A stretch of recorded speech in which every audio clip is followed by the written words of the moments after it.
नमस्कार दोस्तों, आप सभी का हमारे चैनल पर स्वागत है। अगर आप सच में भगवान शिव के सच्चे भक्त हैं, तो कृपया वीडियो को लाइक करें और कमेंट में हर हर महादेव जरूर लिखें। हे, हमारी आज की कहानी है एक खून का रिश्ता होते हुए कैसा एक माँ को बर्दाश्त करना पड़ता है। एक ऐसी कहानी जो आपके रोंगटे खड़े कर देने वाली एक प्रेरणादायक कहानी है। इसलिए कहानी को पूरा सुने। चलो शुरुआत करते हैं। सुबह सुबह उठकर सुरेखा जी मंदिर जाने के लिए तैयार हो गई थी। वो हर रोज नियम से मंदिर जाया करती थी। अभी दरवाजा थोड़ा सा खुला ही था कि एक चरमराहट सी हुई और उनकी बहू सुमन की आंख खुल गई। झुंझुलाहट भरे स्वर में अपने पति राजीव से कहने लगी, मुझे तो समझ नहीं आता, आखिर आपकी माँ को दिक्कत क्या है? सुबह सुबह सोने भी नहीं देती। अब तो मैं उनकी रोज सुबह की खटपट से परेशान आ गई हूँ। खुद तो सुबह सवेरे नहा धोकर मंदिर के लिए निकल जाती है और इस चक्कर में मेरी नींद खराब कर देती है। एक तो दिन भर सारे घर का काम भी मुझे ही देखना होता है, ऊपर से नींद भी पूरी नहीं करने देती मुझे। पत्नी की बातें सुनकर राजीव की नींद भी खुल गई। पत्नी को समझता हुआ बोला, सुमन, ये तुम क्या बोलती जा रही हो? ऐसा थोड़े ही है कि घर का सारा बोझ तुम अकेले उठाती हो। झाड़ू पोछा और बर्तनों के लिए तो हमने काम वाली बाई रखी है, और मुझे अच्छे से पता है कि सब्जियां साफ करने और काटने जैसे कुछ काम तो माँ भी कर लिया करती है। लेकिन तुम्हें तो सुबह सुबह चिल्लाने की आदत पड़ गई है। पति की बात का सुमन ने तुरंत जवाब दिया, अरे झाड़ू पोछा और बर्तनों के अलावा भी घर में ढेर सारा काम होता है। राजीव, तुम्हारी माँ तो मंदिर में 2 घंटे बिताकर लौटती हैं, तब तक मैं सारे काम निपटा चुकी होती हूँ। मुझे तो एक बात समझ ही नहीं आती, जब उनकी इस घर में रुचि ही नहीं है तो तुम उन्हें किसी वृद्धाश्रम में क्यों नहीं छोड़ आते?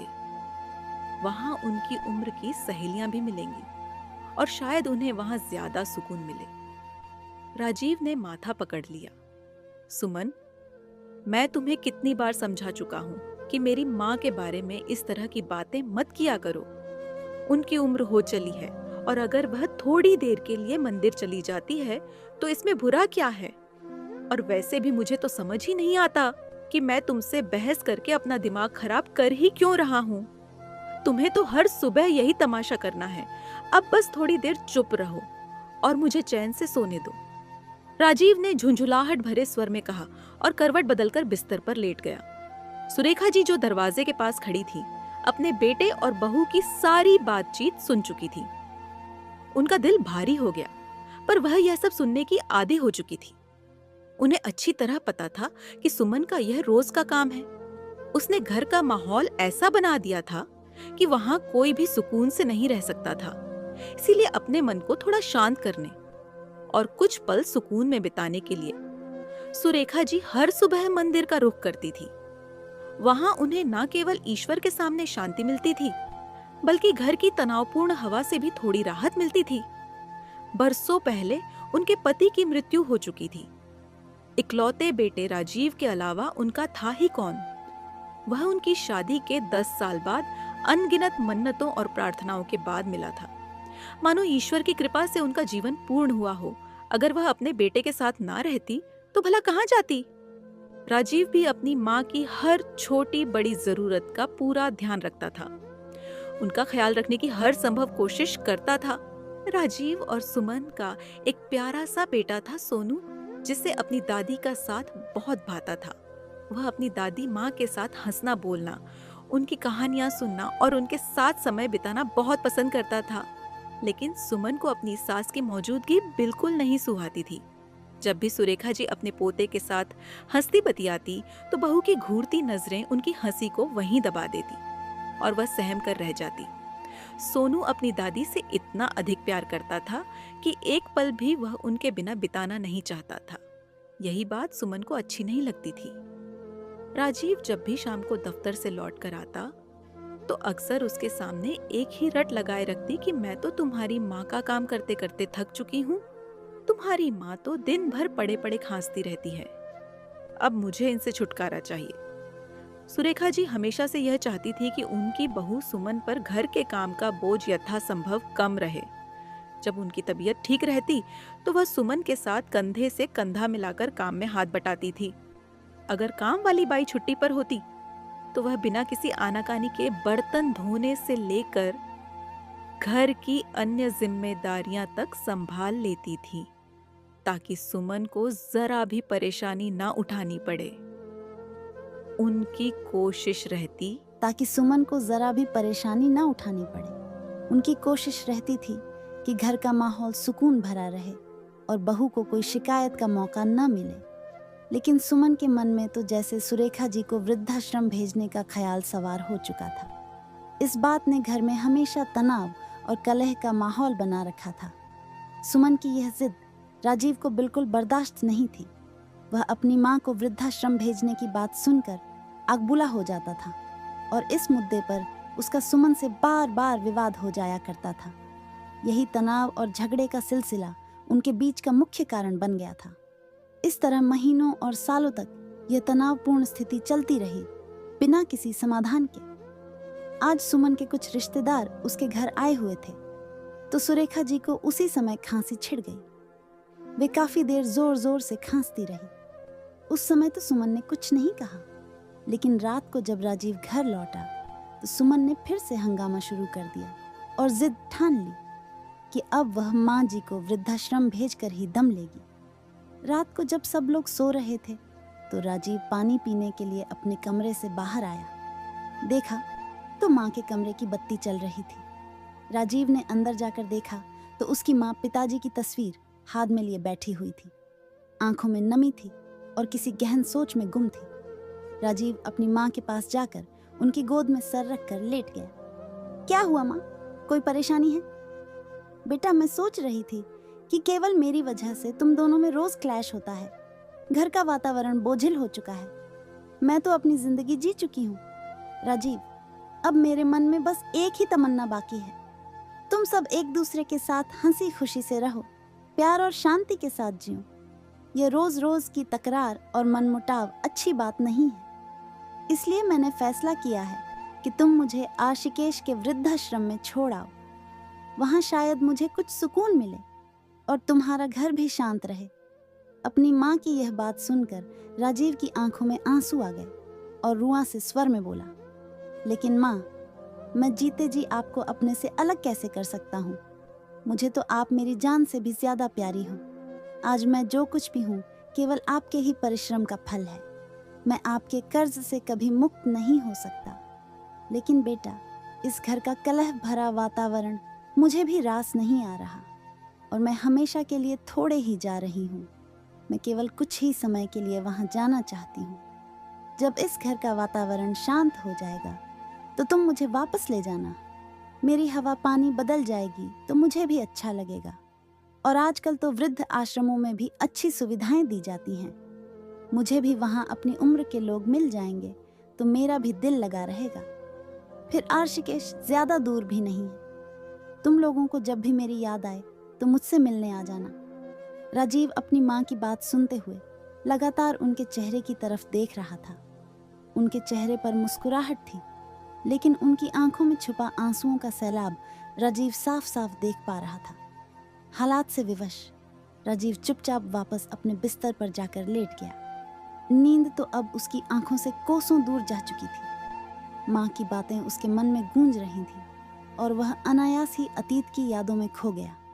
उसका मन उन पुराने दिनों के पन्नों को पलटने लगा जब वह महज 5 साल का था। उस छोटी सी उम्र में ही उसके पिता का देहांत हो गया था और सुरेखा जी पर जैसे दुखों का पहाड़ टूट पड़ा था। रिश्तेदारों ने उन पर दूसरी शादी का दबाव डाला, यह कहकर कि इतनी कम उम्र में अकेले जीवन बिताना आसान नहीं होगा। लेकिन सुरेखा जी ने दृढ़ निश्चय किया कि वह दूसरा विवाह नहीं करेंगी। इसके बजाय उन्होंने अपने इकलौते बेटे राजीव को माँ और पिता दोनों का प्यार देने का प्रण लिया। वह ज्यादा पढ़ी लिखी नहीं थी, लेकिन उनके हाथों में जादू था। वह इतना स्वादिष्ट खाना बनाती थी कि हर कोई तारीफ के बिना ना रह पाता। इस हुनर को उन्होंने अपनी ताकत बनाया और घर से ही टिफिन सर्विस शुरू कर दी। और ऐसा करते हुए वह राजीव का भी अच्छे से ख्याल रख पा रही थी।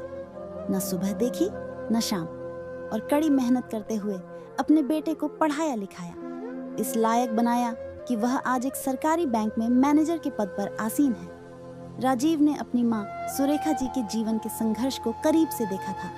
उनकी मेहनत, त्याग और संघर्षों की गहरी छाप राजीव के मन पर थी। यही वजह थी कि वह चाहता था कि उसकी पत्नी सुमन नौकरी न करे, बल्कि घर की जिम्मेदारियां संभाले और उसकी माँ की देखभाल और सम्मान करे।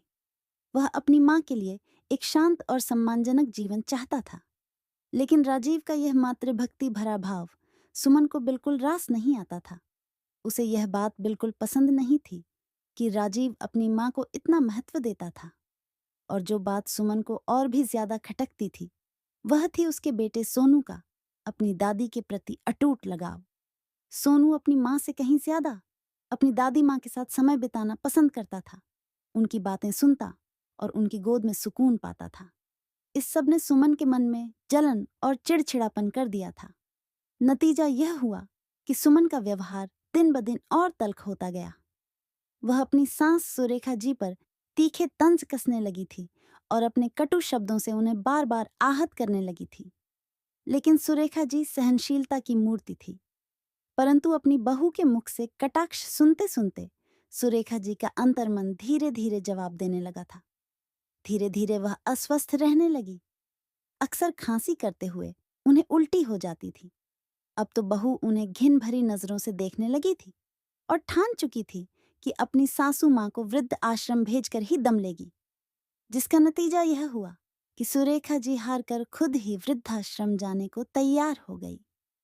राजीव भी यह बात समझ गया था कि उसकी माँ को इस घर में घुट घुट कर जीना पड़ रहा है, जिस कारण उनका स्वास्थ्य गिरता जा रहा है। परिस्थितियों से परास्त होकर राजीव अपनी माँ को वृद्धाश्रम छोड़ने के लिए तैयार हो गया।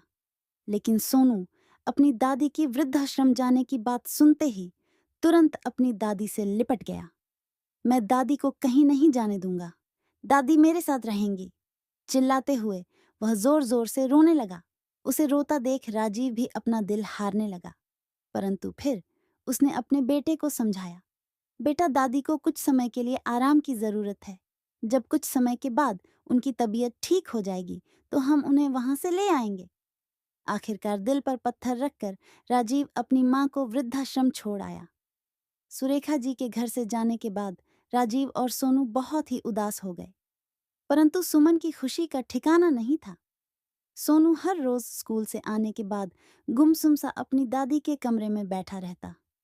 सुमन उसे बहुत मनाती कि वह उसके पास आकर बैठे, परंतु वह बस अपनी दादी के कमरे में अकेले बैठना ही पसंद करता था, मानो वहां उसे उनकी मौजूदगी का एहसास होता हो। उधर राजीव भी अपनी माँ की अनुपस्थिति के दुख को भुलाने के लिए खुद को काम में और ज्यादा डुबोने लगा। वह अपनी नौकरी में इतना व्यस्त हो गया कि दिन रात का पता ही नहीं चलता था। 1 महीना जैसे पलक झपकते बीत गया और उसे इसका एहसास तक नहीं हुआ। कई बार उसके मन में ख्याल आया कि वह ऋषिकेश जाकर अपनी माँ को वापस घर ले आए, लेकिन हर बार कोई ना कोई काम, कोई ना कोई जिम्मेदारी उसे रोक लेती। इस तरह देखते देखते 3 महीने गुजर गए। एक दिन अचानक राजीव के फोन की घंटी बजी। दूसरी तरफ से एक गंभीर आवाज आई, क्या आप मिस्टर राजीव बोल रहे हैं? जी हाँ, मैं राजीव बात कर रहा हूँ। मिस्टर राजीव, आपकी माताजी श्रीमती सुरेखा का बीती रात दिल का दौरा पड़ने से देहांत हो चुका है। आप तुरंत आश्रम पहुंच जाइए। यह बात सुनते ही राजीव सन्न रह गया। हाथ से मोबाइल छूटकर नीचे गिरा और राजीव अपना सिर पकड़कर धड़ाम से जमीन पर बैठ गया। रोते हुए बोलने लगा, कितना क्रूर था मैं जो अपनी माँ को ही वृद्ध आश्रम में छोड़कर आ गया, और उन्हें वापस लेकर आना तो दूर, मैं तो उनसे मिलने तक का समय ना निकाल पाया। मैं उस माँ को कैसे भूल गया जिसने अपना संपूर्ण जीवन मुझ पर कुर्बान कर दिया, जिसकी गोद में सिर रखते ही मैं सारी दुनिया की परेशानियों को भूल जाता था। साक्षात ईश्वर का रूप थी मेरी माँ, और ऐसी पूजनीय माँ के जीवन के अंतिम पड़ाव में मैं उनके साथ नहीं था। मैं ऐसा अनर्थ कैसे कर बैठा? राजीव की आंखों से निरंतर अश्रुधारा प्रवाहित हो रही थी। उसी समय सुमन भी बाजार से वापस लौट आई। देखा तो राजीव निढाल सा जमीन पर पड़ा हुआ लगातार आंसू बहा रहा था। सुमन उसे देखकर घबरा गई और उससे पूछने लगी, क्या हो गया? आप रो क्यों रहे हैं? सुमन को देखते ही राजीव जोर जोर से चिल्लाने लगा, सब तुम्हारा किया धरा है, ये केवल तुम्हारे कारण हुआ है। लेकिन मैंने क्या किया? कुछ बताइए तो क्या हुआ? सुमन बोली तो राजीव भरे गले से बोला, तुम मेरी माँ से छुटकारा चाहती थी ना? माँ ने हमेशा के लिए तुम्हें छुटकारा दे दिया। माँ यह दुनिया छोड़कर हमेशा हमेशा के लिए चली गई है। यह सुनते ही सुमन को झटका लगा, और जैसे ही यह बात सोनू के कानों में पड़ी तो वह भी जोर जोर से रोने लगा। सुमन राजीव से माफी मांगते हुए उसे सांत्वना देने लगी, हमें जल्दी ही ऋषिकेश के लिए निकलना होगा, लेकिन बाहर तेज बरसात है। जैसे ही बारिश कम होगी हम चल पड़ेंगे। लेकिन बारिश हर बीते पल के साथ तेज होती जा रही थी। राजीव ने समय व्यर्थ न गंवाते हुए ड्राइवर को फोन किया और उसे कहा कि उन्हें जल्दी से जल्दी ऋषिकेश पहुंचना है। लेकिन ड्राइवर ने कहा कि ऋषिकेश के पूरे रास्ते में तेज मूसलाधार वर्षा हो रही है। पानी भर जाने के कारण पूरा मार्ग रुका हुआ है। बाढ़ जैसी स्थिति बनी हुई है। ऐसे में घर से बाहर निकलने का मतलब है किसी मुसीबत को बुलावा देना। हमें कुछ देर के लिए बारिश कम होने का इंतजार करना पड़ेगा। उधर वृद्ध आश्रम से राजीव के पास दोबारा फोन आया कि यदि वे लोग सुबह तक नहीं पहुंचते हैं तो आश्रम के अधिकारी ही स्वयं सुरेखा जी का अंत्येष्टि संस्कार कर देंगे। लेकिन बारिश कम होने का नाम ही नहीं ले रही थी। दुखी मन से राजीव बैठा हुआ यही सोचता रहा कि कब बारिश कम हो और कब वह यहाँ से चले। आत्मग्लानि से भरा वह केवल उसी समय को कोसता जा रहा था जब वह अपनी माँ को वृद्ध आश्रम में छोड़ आया था। सारी रात बीत गई और सुबह हो चुकी थी, लेकिन अभी तक मूसलाधार बारिश नहीं रुकी थी। जब सुबह तक उनका जाना संभव नहीं हो पाया तो आश्रम में उनकी माँ का संस्कार कर दिया गया और इसकी खबर राजीव को दे दी गई। 2 दिन बाद राजीव अपने परिवार के साथ आश्रम पहुंचा और अपनी माँ की अस्थियां गंगा में प्रवाहित करके रोते कलपते खाली हाथ वापस आ गया। घर आकर राजीव और सुमन बहुत दुखी थे। राजीव का किसी काम में मन नहीं लग रहा था, लेकिन इस घटना ने सोनू को तो झकझोर कर रख दिया। उसका बचपन जैसे कहीं गुम सा हो गया। उसकी माँ जो सब्जी बनाकर देती वह खा लेता, जहां बैठने को कहती वहां बैठ जाता। वह गुमसुम सा सारे काम करते जा रहा था, लेकिन पढ़ने को उसका दिल नहीं करता था। जब भी पढ़ाई करने बैठता तो उसे दादी की याद और ज्यादा सताने लगती। किताब उठाकर बैठा रहता, परंतु एक अक्षर भी नहीं पढ़ पाता था। एक दिन सोनू जब स्कूल से घर वापस आया तो आकर बिस्तर पर निढाल सा गिर गया। सुमन ने चिंतित होकर उसका माथा छुआ तो उसे एहसास हुआ कि उसका शरीर आग की तरह तप रहा था। उसने जल्दी से थर्मामीटर निकाला और उसका तापमान मापा। जब उसने देखा कि बुखार 104 डिग्री तक पहुंच गया था तो वह स्तब्ध रह गई। घबराहट में उसने तुरंत राजीव को फोन किया और दोनों जल्दबाजी में सोनू को लेकर नजदीकी डॉक्टर के पास भागे। डॉक्टर ने कुछ दवाइयां दी, कुछ टेस्ट करवाए और आराम करने की सलाह दी, लेकिन बुखार था कि कम होने का नाम ही नहीं ले रहा था। दिन रात वह 103 से 104 डिग्री के आसपास ही बना रहता। सोनू नींद में भी बार बार अपनी दादी माँ को पुकारता रहता। दादी माँ उसकी आवाज में एक अजीब सी बेचैनी और तड़प थी। करीब 1 हफ्ते तक दवाइयां लेने के बावजूद जब सोनू की हालत में कोई सुधार नहीं हुआ तो राजीव और सुमन का डर और बढ़ गया। आखिरकार उन्होंने फैसला किया कि उसे एक मनोचिकित्सक को दिखाया जाए। वहां सोनू की हालत देखकर सबको हैरानी हुई। वह दिन रात बड़बड़ाता रहता, दादी प्लीज मेरे पास वापस आ जाओ, हम फिर से साथ में बैठकर टीवी देखेंगे। तुम मेरे साथ रहोगी ना? कहीं नहीं जाओगी दादी? उसकी आंखों में उदासी और उसकी आवाज में दर्द साफ झलक रहा था। मनोचिकित्सक ने सोनू का बारीकी से निरीक्षण किया और फिर गंभीर स्वर में राजीव और सुमन से पूछा, बताइए क्या हुआ है? क्या अब सोनू की दादी जी उसके साथ नहीं रहती? मुझे लगता है कि बच्चे के मन पर बहुत गहरा आघात लगा है। राजीव ने दादी जी के ऋषिकेश छोड़ने से लेकर अब तक की सारी कहानी डॉक्टर साहब को बताई और बताया कि जब से सोनू को यह पता चला है कि उसकी दादी हमेशा हमेशा के लिए चली गई है और अब उससे मिलने कभी नहीं आ पाएगी। तब से उसकी हालत बिगड़ती जा रही है और दवाइयां देने के बावजूद किसी भी प्रकार से उसकी हालत में कोई सुधार नहीं आ रहा। फिर डॉक्टर ने गंभीर स्वर में आगे कहा, देखिए, मैं समझता हूं कि यह आपके लिए आसान नहीं होगा, लेकिन सोनू की इस मनोवैज्ञानिक स्थिति से उबरने का एकमात्र उपाय यही है। आपको किसी ऐसी बुजुर्ग महिला को ढूंढना होगा जो सोनू की दादी की भूमिका निभा सके। उसे आपके घर में कुछ समय के लिए रखना होगा, कम से कम तब तक जब तक सोनू पूरी तरह से ठीक नहीं हो जाता। डॉक्टर की इस सलाह ने राजीव और सुमन को आश्चर्य और असमंजस में डाल दिया। दोनों एक दूसरे की ओर देखने लगे। यह सुझाव उन्हें कुछ अजीब और अव्यवहारिक सा लगा, लेकिन अपने इकलौते बेटे की सेहत और खुशी के लिए वे किसी भी हद तक जाने को तैयार थे। उन्होंने मन ही मन ठान लिया कि वे सोनू के लिए कुछ भी करेंगे। अगले कुछ दिनों में उन्होंने अपने रिश्तेदारों, पड़ोसियों और जान पहचान वालों से संपर्क करके ऐसी किसी बुजुर्ग महिला की तलाश शुरू की जो सोनू की दादी की तरह उसका साथ दे सके। लेकिन तमाम कोशिशों के बावजूद उन्हें कोई ऐसी महिला नहीं मिली जो इस भूमिका को निभाने के लिए तैयार हो और सोनू के साथ वैसा ही प्यार भरा रिश्ता बना सके जैसा उसकी दादी माँ के साथ था। हैरान परेशान होकर एक दिन सुमन ने राजीव से कहा, हम इतनी कोशिश कर चुके हैं, लेकिन कोई उपयुक्त महिला नहीं मिल रही। क्यों ना हम किसी वृद्धाश्रम से संपर्क करें? शायद वहां से हमें कोई ऐसी बुजुर्ग महिला मिल जाए जो सोनू की दादी की तरह उसका ख्याल रख सके और उसे इस दुख से बाहर निकाल सके।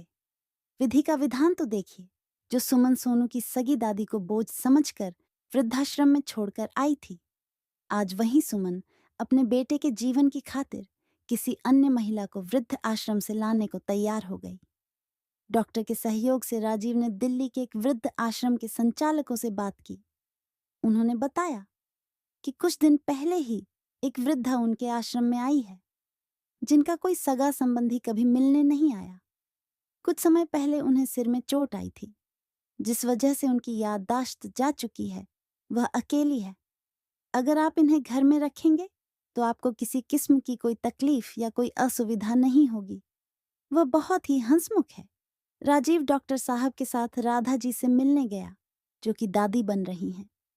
जब उन्हें अपने सामने देखा तो सोचने लगा कि सोनू कैसे मानेगा कि यह मेरी दादी है, क्योंकि यह वृद्ध औरत तो बहुत मोटी है। इनके सिर के बाल भी छोटे हैं और वह चश्मा लगाती है। उनके चेहरे पर कुछ चोट के निशान थे। वहां से आने के बाद राजीव ने डॉक्टर साहब को बताया, मेरी माँ के बाल बहुत लंबे थे, वह बहुत ही पतली थी और चश्मा नहीं लगाती थी। पता नहीं सोनू उसे अपनी दादी मानेगा या नहीं। तो डॉक्टर साहब ने कहा, आप यह सब कुछ मुझ पर छोड़ दीजिए। डॉक्टर साहब ने राधा जी को अपने पास बिठाकर उन्हें सोनू से मिलवाया। सोनू ने पूछा कि आप तो भगवान जी के पास चली गई थी ना, फिर आप वापस कैसे आ गई? और आप इतनी मोटी कैसे हो गई? आपके बाल कहाँ गए? डॉक्टर ने कहा, सोनू, तुम बीमार हो गए थे ना, इसलिए भगवान जी ने इन्हें तुम्हारे लिए वापस भेज दिया। यहाँ आश्रम में इन्होंने अपना खूब ध्यान रखा। खूब व्यायाम करके इनकी सेहत बहुत अच्छी हो गई है। इनके साथ रहकर तुम भी इनके जैसे ही स्वस्थ हो जाओगे। यह बात सुनकर सोनू बहुत ही खुश हुआ और दादी जी के गले लग गया। फिर अपनी माँ को कहने लगा, मम्मा, मुझे बहुत भूख लगी है, घर चलो, आज मैं और दादी एक साथ खाना खाएंगे और कार्टून देखेंगे। उसकी बात सुनकर सुमन मन ही मन बहुत संतुष्ट हुई। आज बहुत दिनों बाद सोनू के चेहरे पर मुस्कान आई थी, लेकिन उसकी अंतरात्मा उसे धिक्कार रही थी कि काश वह अपनी सास के साथ दुर्व्यवहार नहीं करती तो उसे आज यह दिन ना देखना पड़ता। राधा जी बहुत जल्दी ही उस घर में रच बस गई और सोनू भी उनके साथ बहुत जल्दी घुल मिल गया। सब कुछ पहले जैसा होने लगा, लेकिन सुमन अब पहले जैसी नहीं रही थी। वह ना तो दादी जी को कोई कड़वी बात कहती और ना ही उन्हें बोझ समझती, बल्कि उनका पूरा ध्यान रखती। लेकिन सोनू को अपनी दादी जी में एक परिवर्तन नजर आया। वह सोचने लगा कि उसकी दादी तो उसे हिंदी विषय पढ़ाती थी, लेकिन अब क्यों नहीं पढ़ाती? क्या अब वह सब कुछ भूल गई है? राजीव ने उसे समझाया कि अब दादी जी पहले से ज्यादा बूढ़ी हो गई हैं और इस उम्र में याददाश्त कमजोर हो जाती है। इसलिए तुम्हें पढ़ा नहीं पाती है। फिर सोनू कहने लगा, कोई बात नहीं पापा, फिर भी मैं बहुत खुश हूं। अब मम्मी भी दादी जी को डांटती नहीं है। राजीव के मन में एक बहुत बड़ी कसक थी कि काश ऐसा वातावरण मेरी माँ के समय में भी होता। काश उन्हें भी ऐसी सुकून भरी जिंदगी नसीब हुई होती। उसे रह रहकर अपनी माँ की याद कछोटती रहती और बार बार उसका मन ग्लानि से भर उठता था। कभी कभी तो अकेले में दुख से कातिर हो उसकी आंखों में आंसू उमड़ आते थे। आज राजीव सुबह उठा तो अपनी माँ को याद करके उदास हो गया। तभी सोनू उसके सामने मुस्कुराता चेहरा लेकर आ गया। क्या पापा, आप रो रहे हैं? अब तो दादी भी हमारे पास आ गई है। पापा, मेरे पास आपकी उदासी दूर करने का एक बहुत अच्छा आइडिया है। आज आप ऑफिस नहीं जाएंगे, हम सब शॉपिंग पर चलेंगे। मेरी और दादी की मनपसंद चीजें खरीद कर लाएंगे और शाम को हम सब पार्क जाएंगे। राजीव भी बहुत उदास था तो कुछ देर सोचकर बोला, चलो भाई, आज तुम्हारी बात मान ही लेते हैं। इतना सुनते ही सोनू खुशी से उछल पड़ा। सभी लोग जल्दी से तैयार होकर शॉपिंग के लिए निकल गए। सभी का दिल उमंग और प्रसन्नता से भरा हुआ था। शॉपिंग के बाद उन्होंने रेस्टोरेंट में खाना खाया और शाम को पार्क में खूब मस्ती की। जब घर लौटने का समय हुआ तो सभी लोग गाड़ी में बैठने लगे। राजीव और सुमन गाड़ी में बैठ चुके थे और दादी जी जैसे ही गाड़ी का दरवाजा खोलने लगी तो सोनू ने देखा कि सड़क के दूसरी ओर आइसक्रीम पार्लर था। उसने अपनी दादी से कहा, दादी, आइसक्रीम खानी है? चलो ना। ऐसा कहते ही वह उनका हाथ पकड़कर तेजी से दौड़ने लगा। दादी ने देखा सामने से तेज गति की कार बेकाबू होकर आ रही थी और सोनू को बचाने के इरादे से उन्होंने उसका हाथ तेजी से पीछे की ओर खींचा। सोनू तो गाड़ी से बच गया, लेकिन दादी माँ को गाड़ी से टक्कर लगी। वह कुछ दूरी पर जाकर गिरी और उनके सिर से खून की धारा बह निकली। सुमन और राजीव एकदम घबरा गए। क्षण भर की भी देरी न करते हुए वे उन्हें लेकर पास के अस्पताल में पहुंचे। उन्होंने वृद्ध आश्रम के संचालक को भी शीघ्र अस्पताल आने को कहा। डॉक्टर ने तुरंत उनका इलाज शुरू कर दिया और बताया कि उन्हें सिर पर ज्यादा चोट आई है, जबकि शरीर पर ज्यादा चोटें नहीं हैं। कुछ समय बाद वृद्धाश्रम का संचालक भी अस्पताल पहुंच गया। राजीव और सुमन बेचैन होकर सुरेखा जी के बेड के पास खड़े थे, उनकी हालत को लेकर चिंतित। तभी राजीव ने देखा कि उनके होंठ धीरे धीरे कांपने लगे। अचानक उनकी कमजोर और रूंधे गले से एक आवाज निकली, राजू, राजू। यह सुनकर राजीव के कानों पर जैसे यकीन ही नहीं हुआ। राजू यह वही नाम था जो बचपन में केवल उनकी माँ उन्हें प्यार से पुकारा करती थी। राजीव हैरान रह गया और बोला, इस नाम से तो मुझे मेरी माँ पुकारा करती थी।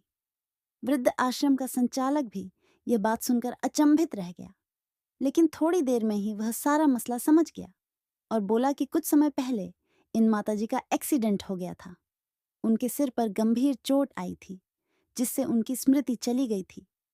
मुझे लगता है कि वापस उसी जगह चोट आने के कारण उनकी स्मृति वापस लौट आई है। कुछ देर बाद सुरेखा जी को धीरे धीरे होश आने लगा। जैसे ही उन्होंने अपनी आंखें खोली, उनके चेहरे पर एक हल्की सी मुस्कान तैर गई। उन्होंने अपने आसपास खड़े सभी चेहरों को एक एक करके देखा और तुरंत पहचान लिया। जब उनकी नजर राजीव पर पड़ी तो उनकी आंखें आंसुओं से छलक उठी, मानो उनमें बरसों का दर्द और प्यार एक साथ उमड़ आया हो। राजीव अपने को और रोक न सका। वह तुरंत अपनी माँ के पास पहुंचा और उनसे लिपटकर फूट फूट कर रोने लगा। माँ, अब हम कभी नहीं बिछड़ेंगे। मृत्यु भी हमारे प्यार के समक्ष हार गई माँ, क्योंकि जिस इंसान का दाह संस्कार हो चुका हो वह इंसान साक्षात जीवित सामने हो तो इससे बड़ा आश्चर्य इस संसार में क्या होगा। अपने बेटे सोनू को देखकर राजीव बोला, बेटा, तुम्हारी दादी अब बिल्कुल ठीक है।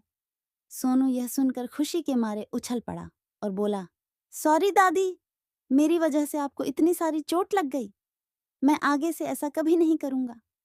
इतना कहकर सोनू अपनी दादी से लिपट गया। सुमन भी रोते रोते सासू माँ से अपने व्यवहार के लिए क्षमा याचना करने लगी। इस करुण दृश्य को देखकर वहां उपस्थित सभी लोगों का मन भर आया। सभी लोग राजीव और उसके परिवार को खूब बधाई दे रहे थे। पूरे परिवार की खुशी का ठिकाना नहीं था। लेकिन हैरानी की बात तो यह थी कि आश्रम वालों से इतनी बड़ी गलती हुई कैसे। यह जानने के लिए राजीव ने आशिकेश के आश्रम में फोन किया और पूरी घटना बताई और गलती कहाँ पर हुई इसकी जानकारी मांगी। तो संचालक ने जांच पड़ताल के लिए 1 दिन का समय मांगा और अगले दिन वृद्धाश्रम के संचालक ने आकर जो कुछ बताया वह आश्चर्यजनक था। दरअसल आश्रम में सुरेखा नाम की 2 महिलाएं थीं। मृत्यु सुरेखा अरोड़ा की हुई थी। इत्तेफाक की बात थी कि जिस दिन सुरेखा अरोड़ा की मृत्यु हुई उसी दिन ही आपकी माँ जी यानी कि सुरेखा शर्मा जी का पैर फिसल जाने के कारण सिर में चोट लगी थी। क्योंकि चोट गहरी थी इसीलिए इलाज के लिए उन्हें दिल्ली के अस्पताल में भेजा गया और इलाज के बाद उन्हें वहां के ही वृद्ध आश्रम में ठहराया गया। सुरेखा अरोड़ा जी का कोई भी सगा संबंधी नहीं था और आश्रम के प्रमुख देखरेख करने वाले मिश्रा जी का तबादला हो चुका था। उनके स्थान पर जो नए सज्जन आए थे उनकी अनभिज्ञता के कारण रजिस्टर में नाम के साथ दिए गए विवरण पर ध्यान न देने के कारण यह स्थिति उत्पन्न हुई। दिल्ली के वृद्ध आश्रम में आपकी माताजी राधा जी के नाम से ही प्रसिद्ध हो गई क्योंकि आंख खुलने के बाद वह हमेशा राधे राधे बोलती रहती थी। ठीक होने के बाद स्मृति दोष व अधिक मस्त रहने के कारण इनका शरीर मोटा हो गया। चेहरे पर चोट लगी थी इसलिए चेहरे पर निशान पड़ गए और सिर की चोट के कारण इनके बाल भी छोटे करा दिए गए। दृष्टि कमजोर होने के कारण आंखों पर चश्मा छड़ गया। कुदरत का यह करिश्मा देखकर सब लोग हक्के बक्के रह गए। राजीव और सुमन ने सपने में भी कल्पना नहीं की थी कि उनकी वह माँ जिसका वह अस्थि विसर्जन भी कर आए थे उन्हें जीवित मिलेगी। परंतु अब उनकी अनुपस्थिति में उनका परिवार में महत्व सभी लोग भली भांति जान चुके थे और उधर सुमन ये सोच सोचकर शर्म से डूबी जा रही थी कि जिस माँ को वह बोझ समझकर वृद्ध आश्रम छोड़ आई थी आज असल में उसी माँ ने उसके बेटे को जीवन दान दिया था। राजीव और सुमन दोनों मन ही मन इस घटना के लिए स्वयं को दोषी मान रहे थे, लेकिन दूसरी ओर उनके मन में तसल्ली थी कि आज दादी माँ के कारण ही उनका बेटा सोनू उनके सामने सही सलामत खड़ा था। आज सचमुच दादी माँ और सोनू दोनों का पुनर्जन्म हुआ था। खून के रिश्ते कितने प्रबल होते हैं आज इस घटना ने सिद्ध कर दिया था। तो दोस्तों, आपको यह कहानी कैसी लगी? लाइक और कमेंट करके जरूर बताएं और यह भी बताएं कि आप हमारी कहानियां भारत के किस शहर से सुन रहे हैं। कहानी पसंद आई हो चैनल को सब्सक्राइब और वीडियो को शेयर करना बिल्कुल ना भूलें। हो सकता है आपका एक शेयर किसी और बेटे बहू को अपनी माँ की ममता की कदर करने की प्रेरणा दे जाए। उनका परिवार में महत्व सभी लोग भली भांति जान चुके थे और उधर सुमन यह सोच सोचकर शर्म से डूबी जा रही थी कि जिस माँ को वह बोझ समझकर वृद्ध आश्रम छोड़ आई थी आज असल में उसी माँ ने उसके बेटे को जीवन दान दिया था। राजीव और सुमन दोनों मन ही मन इस घटना के लिए स्वयं को दोषी मान रहे थे, लेकिन दूसरी ओर उनके मन में तसल्ली थी कि आज दादी माँ के कारण ही उनका बेटा सोनू उनके सामने सही सलामत खड़ा था। आज सचमुच दादी माँ और सोनू दोनों का पुनर्जन्म हुआ था। खून के रिश्ते कितने प्रबल होते हैं आज इस घटना ने सिद्ध कर दिया था। तो दोस्तों, आपको यह कहानी कैसी लगी? लाइक और कमेंट करके जरूर बताएं और यह भी बताएं कि आप हमारी कहानियां भारत के किस शहर से सुन रहे हैं। कहानी पसंद आई हो चैनल को सब्सक्राइब और वीडियो को शेयर करना बिल्कुल ना भूलें। हो सकता है आपका एक शेयर किसी और बेटे बहू को अपनी माँ की ममता की कदर करने की प्रेरणा दे जाए। तो कमेंट बॉक्स में जय माता लक्ष्मी, हर हर महादेव लिख करके वीडियो को लाइक करके चैनल को सब्सक्राइब करके बेल आइकन ऑल पर प्रेस कर लीजिए, जिससे आप सभी लोगों को प्राचीन कथाएं और कहानियां सबसे पहले प्राप्त हो सके। मित्रों, वीडियो को पूरा देखने के लिए आप सभी लोगों का धन्यवाद।